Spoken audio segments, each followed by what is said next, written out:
Ayan, good day to each and everyone. We are now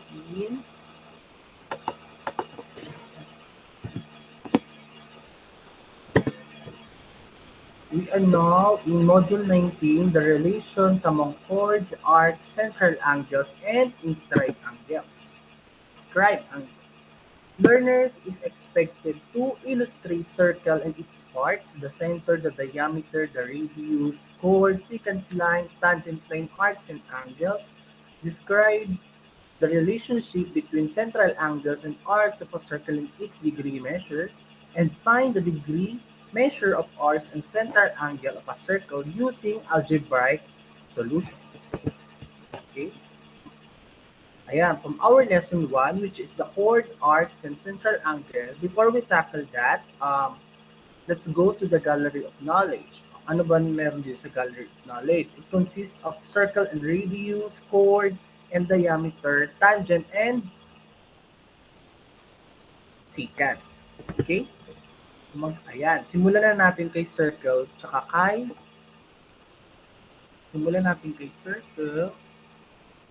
then kay circle, tsaka kay radius. Sabi dito, a circle is a set of all points with the same distance from a fixed point called the center. The center is used to name a circle. Now, for example, circle A or what we call this one.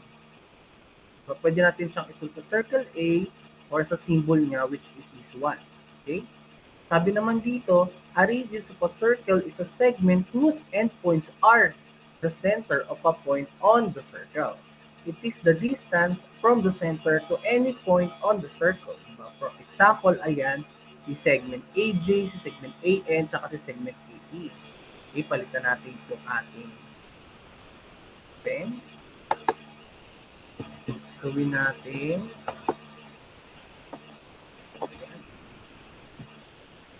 Okay.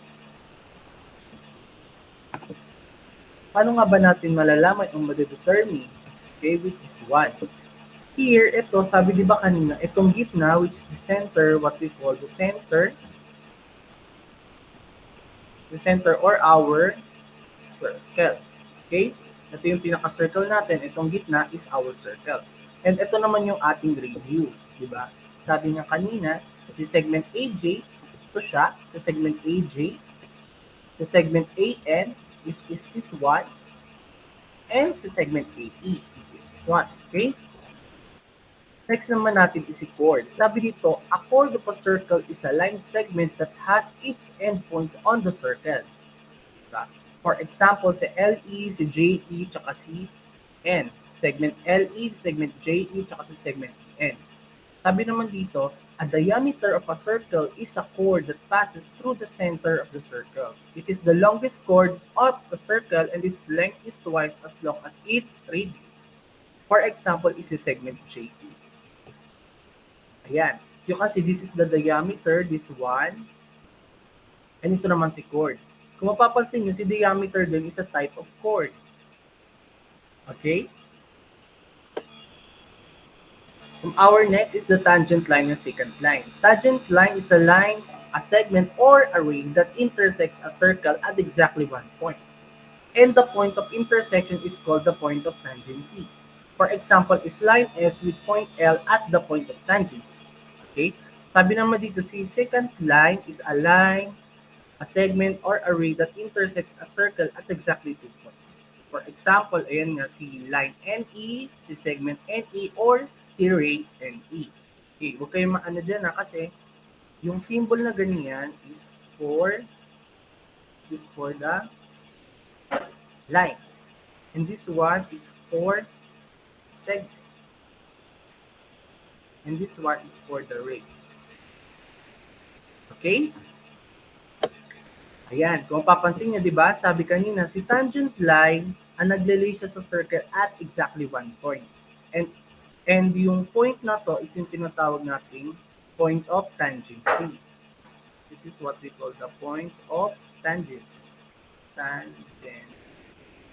Tangency. And si secant naman is naglalay siya sa circle at exactly 2 points. Ayan. Katulad nga, di ba, sabi dito si segment NE, si line NE, or si Ray, and E. Okay? With that, I want you to answer the what's new. Sabi nga dito, i-identify natin kung anong parts ang related to circle A or name. Okay?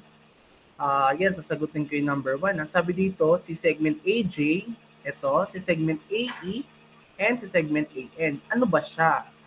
Ito ay radius. Yan, ganyan. Sagutan niyo siya. Radius. Ganyan lang. Tapos kayo na bahala from number 2 hanggang number 9. Okay? Next is an arc. Diba? Sabi naman dito, an arc is a part of a circle between any 2 points. It is measured in terms of degree. A circle is in itself an arc that measures 360 degrees. Arcs can be classified as minor, semicircle, and major. The symbol, yung ganyan, yung symbol na ganyan daw, is used to denote an arc. Diba? Sabi dito, an arc daw, ano daw siya, part daw siya ng circle between any 2 points. And nagme-measure siya in terms of degrees. Siyempre, sabi din dito, a circle is in itself an arc that measures 360. Yung pinaka-circle daw, pag measure natin siya, is equal siya sa 360 degrees. And also, sabi dito, yung arcs daw is classified as minor, semicircle, and major arc. Okay? And yung ganyang symbol, yung ganyan, or yung ganyan. Mamaya malalaman natin kung paano nga yan. Let's go with this one. A semicircle is an arc which is 1/2 of a circle. It measures exactly 180 degrees. Diba? Kung itong kabuuan natin, kung yung kabuuan ng circle is equal to 360 degrees, si circle naman is 180. Okay? 180 degrees. Okay? A minor arc is less than a semicircle and it measures is between 0 degrees to 180. Hindi siya lalagpas ng 181, 182, hanggang 180 lang siya. From 0 to 180 degrees. Ayun yung tinatawag natin na minor arc. While a major arc is greater than a semicircle which measures between 180 from 180 to 360. Okay, paano nga ba natin malalaman? Diba, sabi dito, a minor arc is named using 2 endpoints of the arc. A semicircle is named using 3 points. The first and the third points are the endpoints of the diameter and the middle point is any point of the arc between the endpoints. In cases where there are only 2 points given on a circle, the semicircle is named using the 2 points. Lastly, a major arc is named using 3 points. The first and the third are the endpoints and the middle point is any point on the arc between the endpoints using the circle A. Diba? Paano ba natin malalaman? Sabi dito, si minor arc daw is like this one. Ito, si JN, si arc JN, ayan. Si arc JN, ito ang tinatawag natin minor arc. Minor arc. Ito namang si segment tuloy. Si arc JN rather. Then ito naman si arc JAN. Si arc JAN. Si arc JAN naman. Ayan, ito. Ayan naman yung ating major arc. Okay? And this one, itong nandito, ayan, itong ganyan, yung kalahati ng circle. Di ba sabi nga natin kanina, this is the semicircle. Okay? Ayan. Okay? Gets? Okay.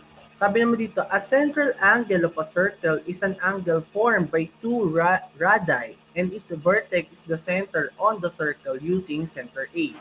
Ayan, di ba? Sabi dito si angle JAN, di ba? Kung kanina may more on arcs tayo, more on ganito, ganyan.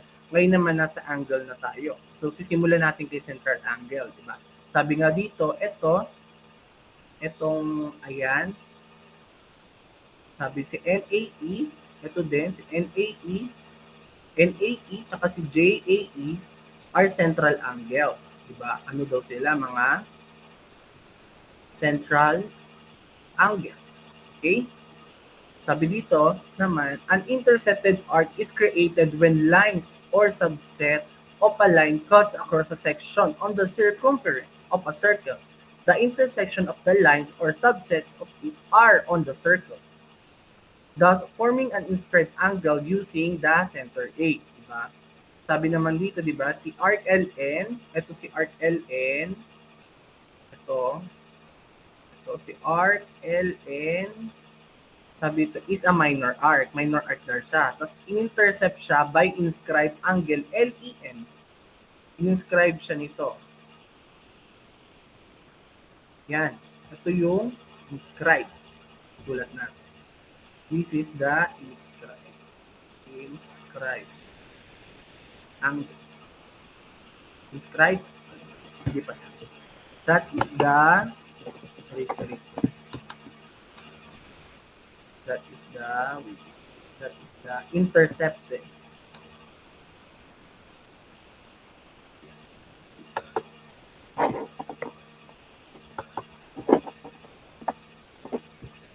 Yan. Yan. The intercepted, wait lang ha. Intercepted siya. Ay sabi dito, ito namang si angle LAN, si angle LEN are intercepted by an inscribed angle. In-intercept niya by an inscribed angle, and si JN, ito namang si JN, are minor arc din. So ito yung intercepted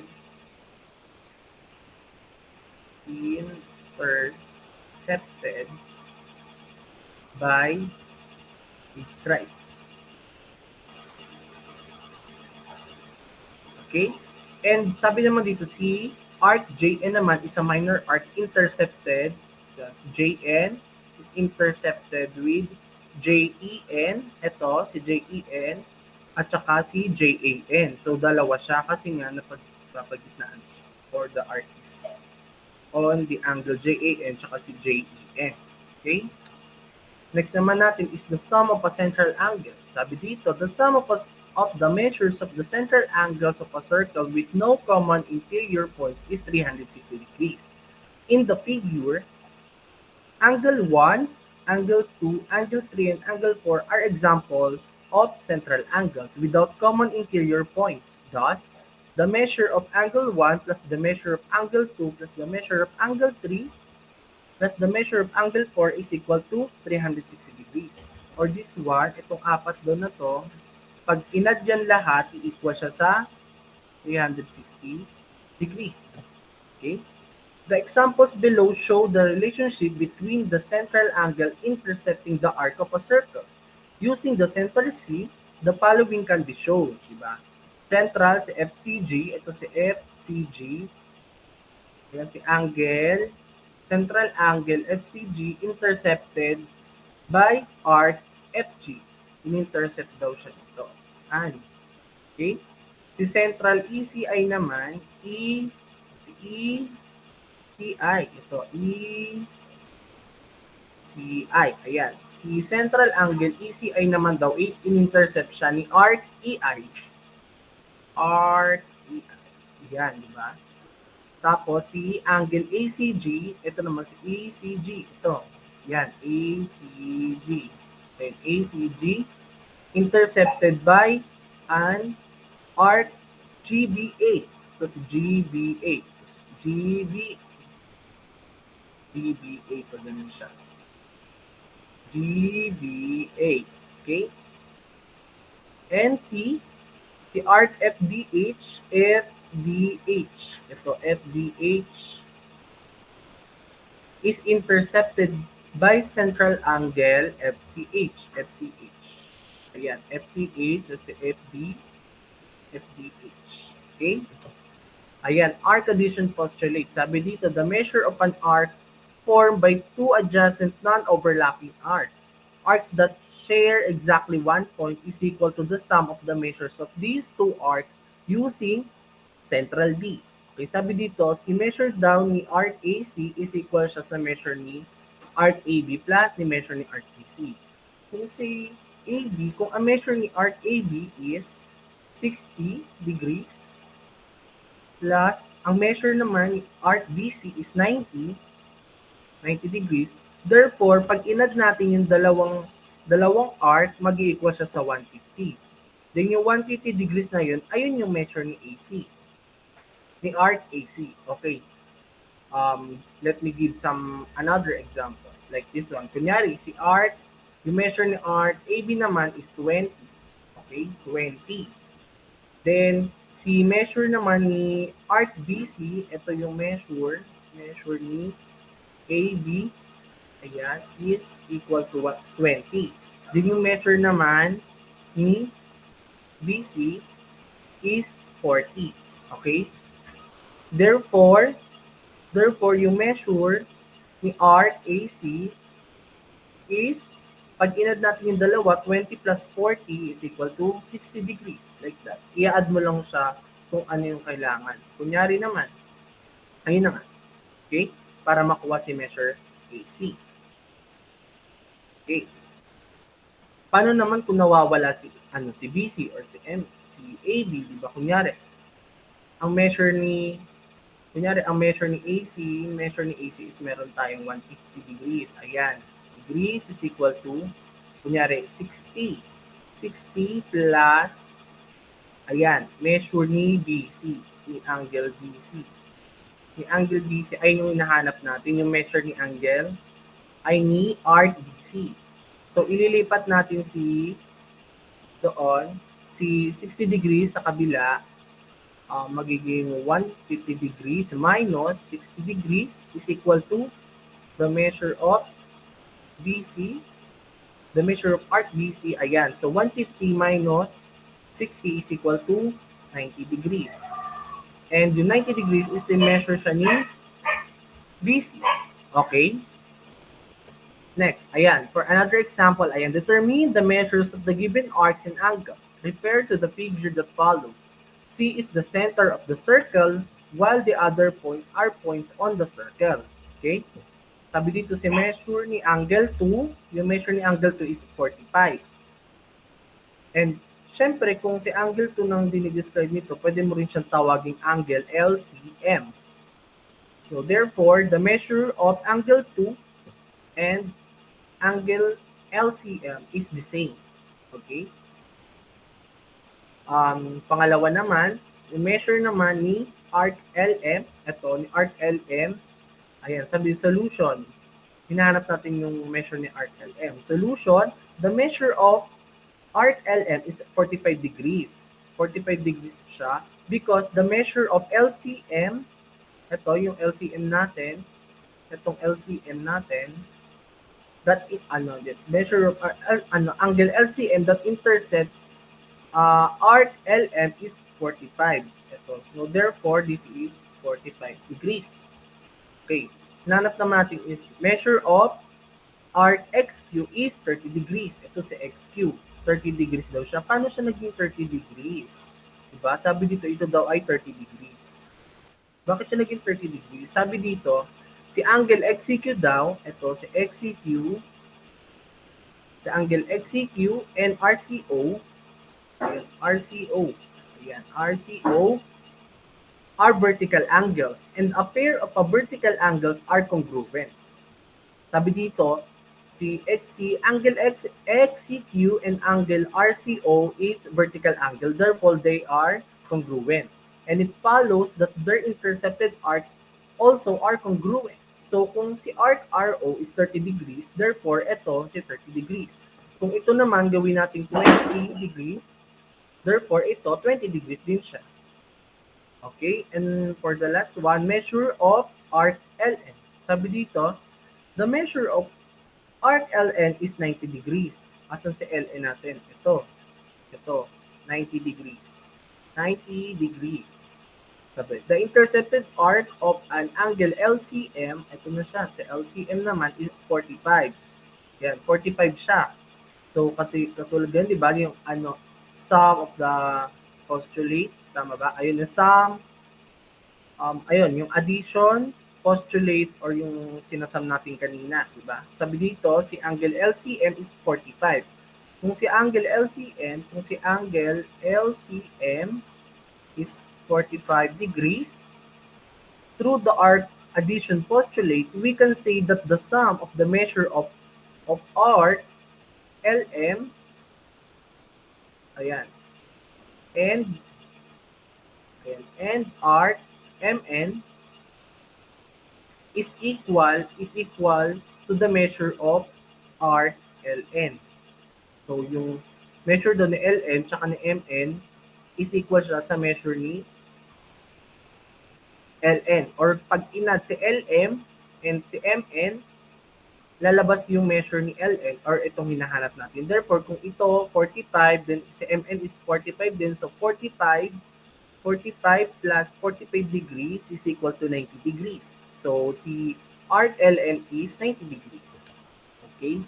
With that, I want you to answer the what's more, identify what is being asked in the given items. Refer to center C. Diba? Refer to center. Sabi dito, the angle intercepting GCA. So, si GA. Ito si GA. Kung si angle, ang hinahanap dito is angle. So, kung may arc GA tayo, ano siya? Kung ito yung angle and intercepting arc GA, ano siya? So, ang hinahanap dito is angle GCA. GCA. Or, let me say that, GCA like that. So, answeran nyo na yung natitira. And that's all for today, guys. Thank you for listening and God bless.